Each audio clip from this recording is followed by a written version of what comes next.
Добро утро, колеги! Намираме се на поредния лов на дружинка Чакаларово. Вчера малко беше лошо времето, вятър, не излезнахме да ловуваме. Но за сметка на това, сутрин рано, Асене, какви ги вършиш? Не, след малко ще ядеме думата, както виждате.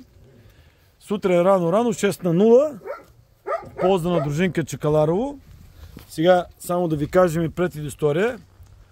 Аз, Румен и господина Тихандуров ги дигнаме пръцетата и всичките отидаха първо при черния Асен.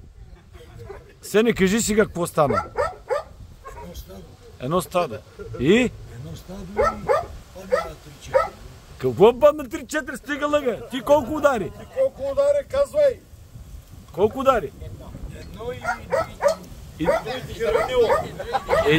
И другите какво станаха? Избягали ли? Избягана. Лоша работа. Лоша работа. След това отидаха при Пламени. При тебе ли дойдаха?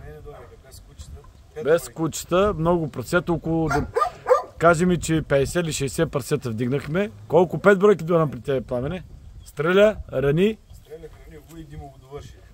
Димчо, после при тебе ли дойдаха, бе? Дойдаха при мене, гледам напред, върви една майка. Пропусна. Прости, добре. Пусна ga. След това какво удари? До едно малко, Аха. ударих. Второто и лево ударих и другите... Видя ли бе, Асене? Видя ли бе, Асене, какво стана? Да, нека тебе.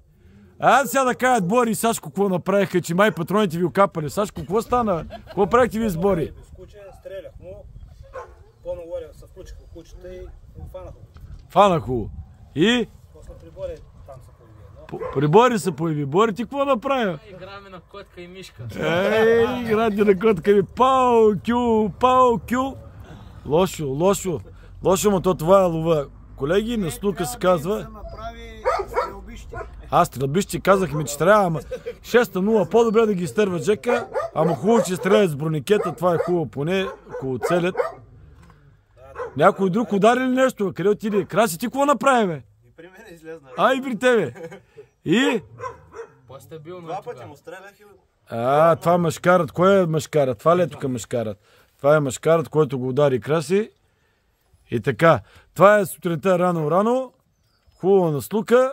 И до по-късно. Чао за сега.